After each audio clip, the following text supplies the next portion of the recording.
Merci beaucoup. Quelques mots pour vous présenter. Donc, Elisabeth, vous êtes à Bruxelles. Je vais passer en anglais. So I'm going to switch to English now in order to introduce you to the audience. So I'm very sorry about the pronunciation of your university. So, you're attached to BRUYERE University in Brussels. Okay. You're a doctor in law and a postdoc researcher in history. And at the moment, if I understand, you're currently working at the Belgian Academy in Rome. You work on archives in the Vatican, I understand, especially on Belgian Africa's native clergy. So your presentation today, which is entitled Living Practices in Mixed Communities in Congo and Rwanda-Burundi in the 1930s and 40s, will explore the key notion of precedence in those mixed communities where regular and secular clergy live together, if I understand, coexist, but also those communities are obviously racially mixed. So I'm guessing there's this overlap that you're going to be exploring today. So thank you very much, and the online floor is yours as well. Thank you. Thank you very much. Thank you for the introduction and the invitation. I'm really happy to be here today. I will start with sharing my screen. Okay. So, as you heard, I will talk to you about the living practices. Can you see my screen, my presentation? Perfect, thank you. So the living practices in mixed community in Belgian colonial space being Congo and Rwanda and Burundi in the years 30 and 40s. So ever since I started to address this problematic, some unsolved questions, especially around canonic law, have been popping up, leading me to look for documents in various continents, notably South and Southeast Asia, but also other countries in Central Africa. So this inquiry is a rocky path through canonical law concepts that are long forgotten. So I want to say, buckle your belt. So first of all, what is a prerequisite to understand how it works is the concept of jus commissionis in mission territories for Catholic mission. This means with jus commissionis that the Holy See entrusts the care of a portion of territory to a definite religious institute, so a religious order, a religious congregation, and so on. And this institute is going to have the lead on the development of the mission work in the said circumscription. Here you can see that in 1950 it was already divided in 31 apostolic vicariates or apostolic prefectures.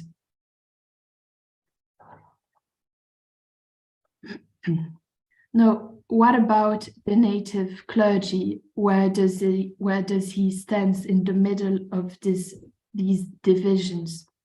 Well, since the creation of Propaganda Fide in the 17th century, actually, which celebrated its 400th birthday last year, they have been stressing out the fact that missionaries had to settle to develop a native clergy and progressively empower them in the lands they were evangelizing. But of course, this depends on a lot of factors on the ground, of the finance of the congregations, on the motivation in developing a native clergy and putting it in a priority before other mission works. And on this aspect, as you can see on this chart, the White Father, aka the missionaries of Africa, were forerunners, because in 1943 you can see that the 40% of the native priests of Congo, Rwanda, and Burundi actually were incarnated in the vicariates run by the White Fathers.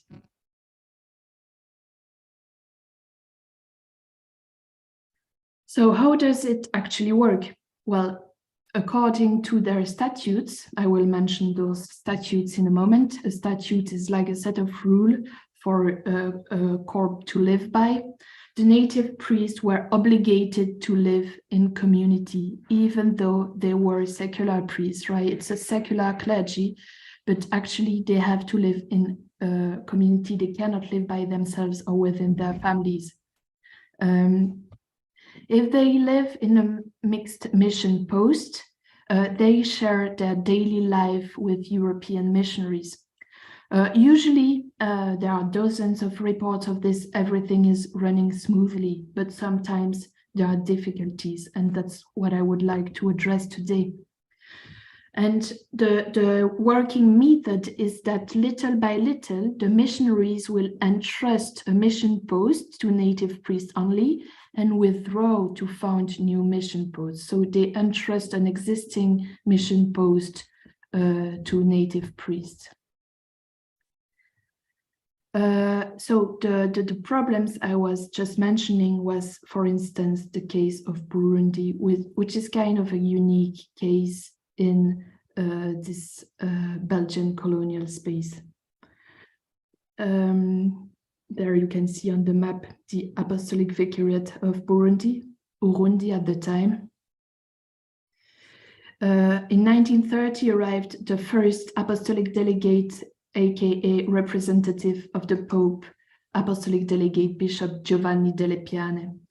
And when he visited the Apostolic Vicariate of Burundi, he could see that the native priests actually weren't living together with the missionaries. They were living like in slums outside the mission. They weren't even sharing their meals with the missionaries. So at this point, Delle Piane, who realized that it's because the Apostolic Vicar of the time, Bishop Gorjou, didn't really like the native priests, he asked him to immediately integrate native priests inside the mission, to eat with them and share the daily life together. Crucial in this process was the grievances of Burundi's priests that Delle Piane took into account. So it is also because they protested against it that it started to change. So the two important actors in this process are the representative of the Holy See, Delle Piane, but also the native priests who are complaining about their like second role position in the mission. But this story is not over. Why? Because when the Apostolic Vicariate of Burundi had to draft their statutes for native priests, I just mentioned this set of rules that native priests have to live by and who are drafted by the missionaries.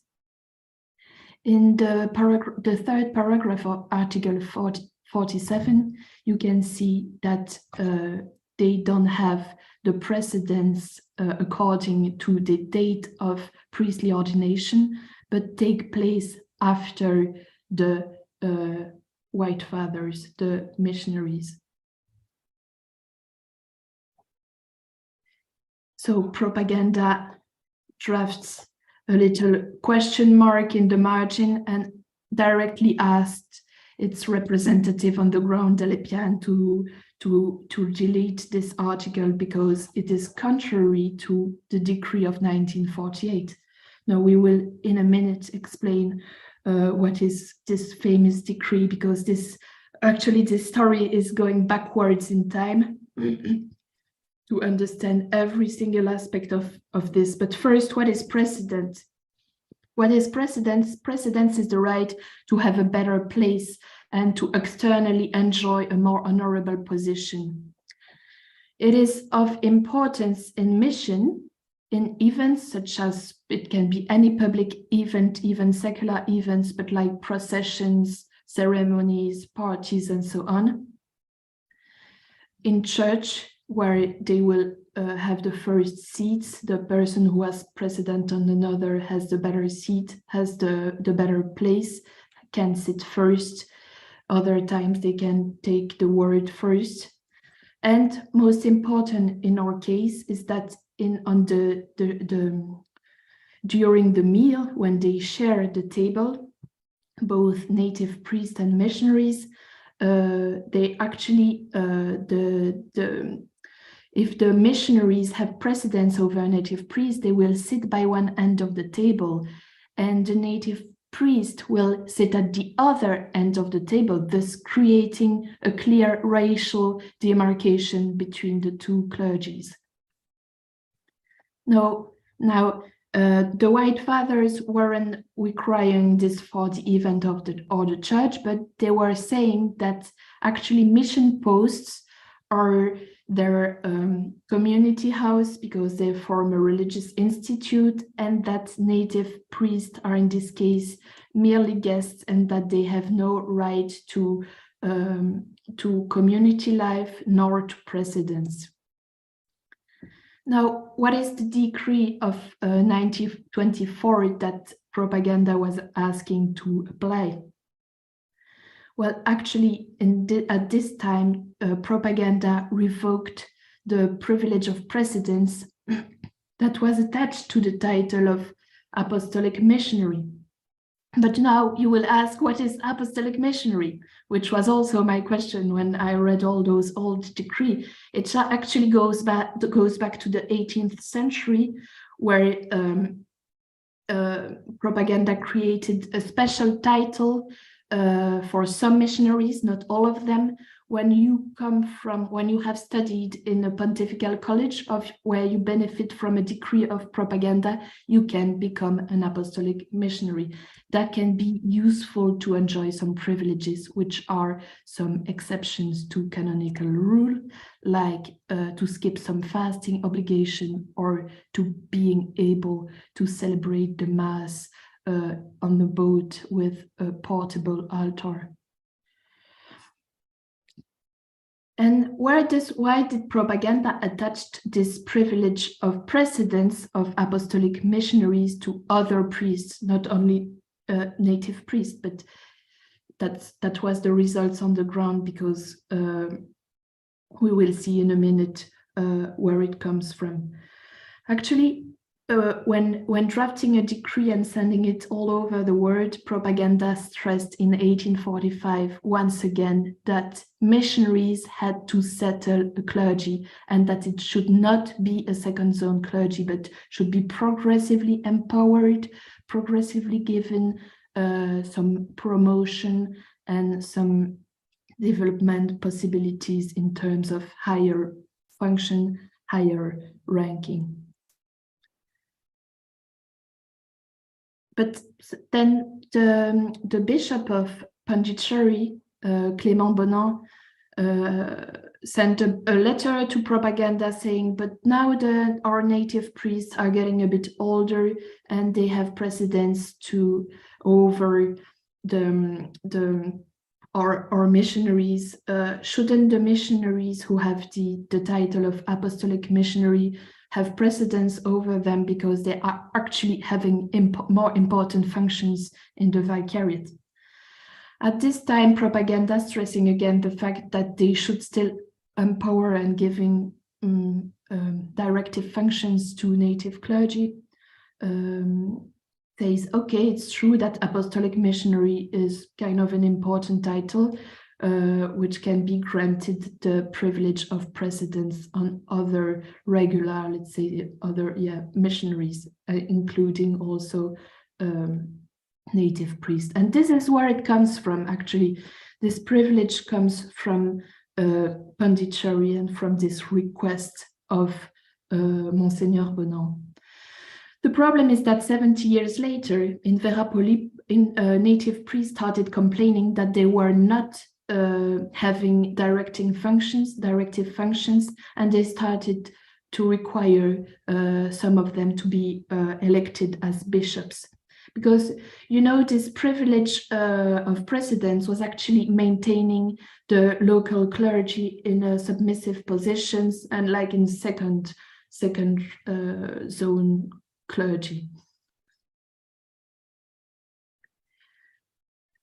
Precedence will be also important in the preparation of the Chinese Synod, because at this point they decided to abandon it for the relations to be better between Chinese clergy and European missionaries. they all decided to abandon, for the organization of the Chinese Synod, to abandon this privilege of precedence and apply pure parity between Chinese and European clergy. And actually, very important in this is that the Chinese Synod will actually recognize what propaganda has actually asked for long, that all functions are accessible to native clergy, provided, of course, they are competent for it. And this is very important because 2 years later, the 61st Chinese bishop will be elected by Pius XI. So this all of this privilege of precedence, it looks like an obscure canon law, an important thing, but actually everything is linked together, because at some point you start empowering, you start giving parity to the priest, and you start progressively empowering them and recognizing they can be equal to European missionaries. So my colleague Edouard Coquet, who is in the École Française de Rome, has studied the situation in Indochina. He has published a very interesting article about it that I really recommend.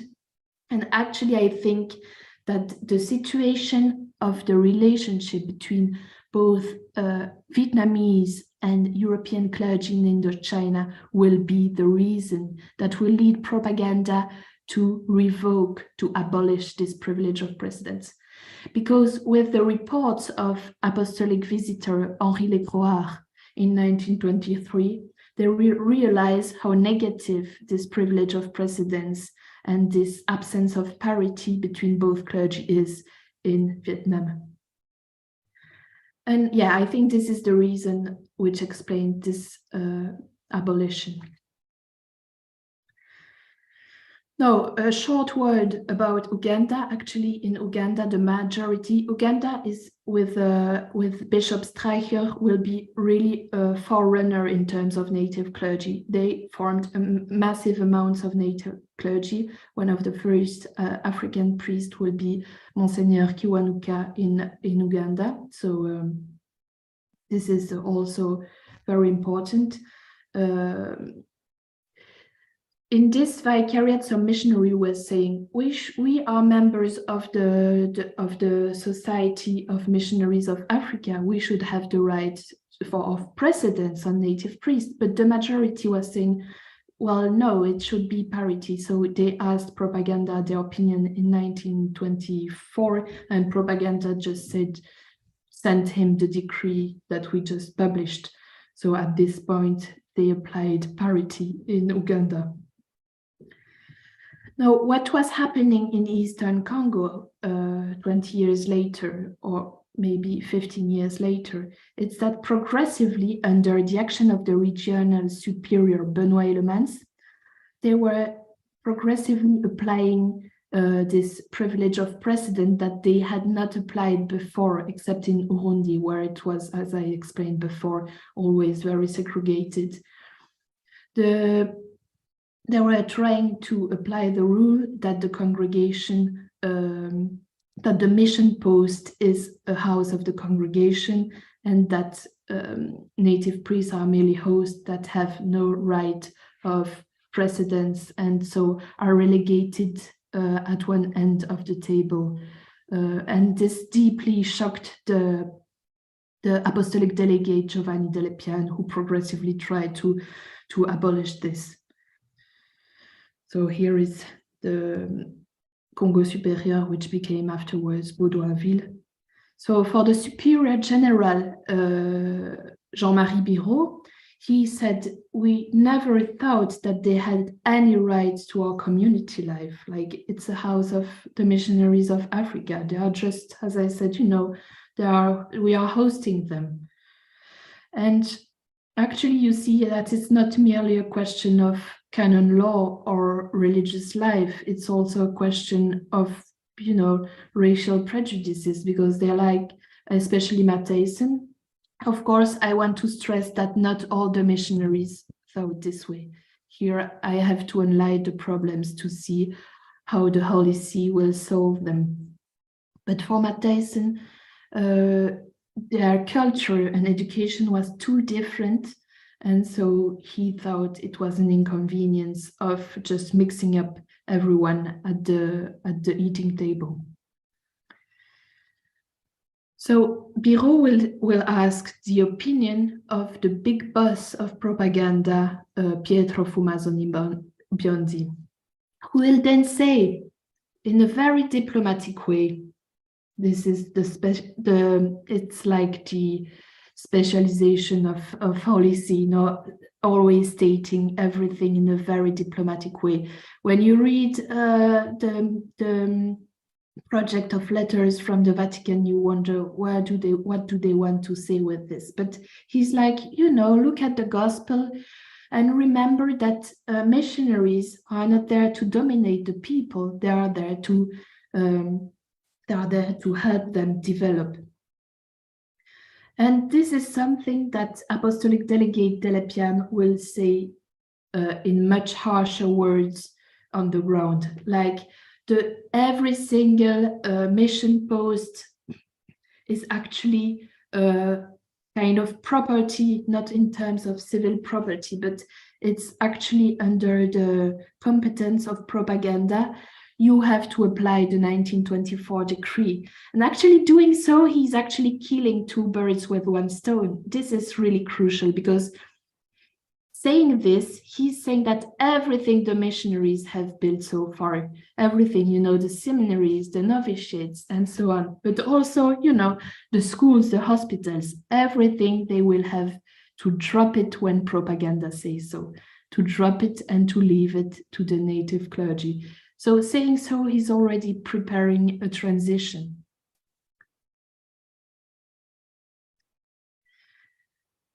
So he's saying to Bishop Grols that no house actually belongs to the White Fathers. They are not domus religiose. They are actually societies that are given for a brief period of time by propaganda, even though they developed everything themselves, you know.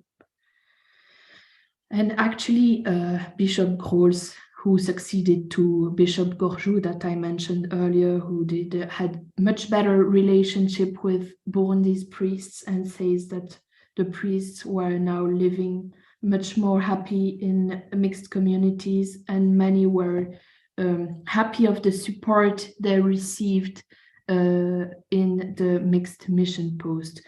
So that's actually what propaganda wanted. It's like a support of, so that they can go on with, you know, their education on priestly living. But as Delepiane stated, much more important is that the missionaries keep on learning things from the African priest. It is much more, this aspect is much more important than the native priests perfecting their formation at the contact of white missionaries. So the conclusion of this is that in the project, this paragraph will be scrapped, and they will insist on applying the same rules of precedence as it was required in the 1924 decree. Consequence on the ground is that there is a parity of black and white priests, like in other vicariates, where it actually has always been the case, according to the letters coming from other parts of Congo.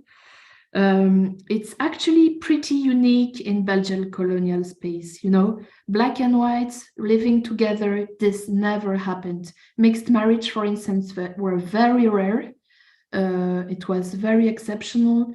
And in this case, having African and European folks living together in the same space is very exceptional. And this will make possible the further promotion of native clergy to higher position. If you want to know more about it, you can listen to the seminars that I will give at the École Française de Rome on July the 4th at 5 p.m. You can just send me an email and I will happily send you the link. To conclude, I would like to say that for a long time, the Holy See and especially propaganda has been the promoter not only of equality, but also of the development of native clergy. But with the development of apostolic delegation, with papal representatives around the globe, they can finally have a powerful mean to realize their politics all over the world. And progressively, they are trying to prepare the ground for the retreat of the missionaries and the empowerment of the native clergy. Thank you for your attention.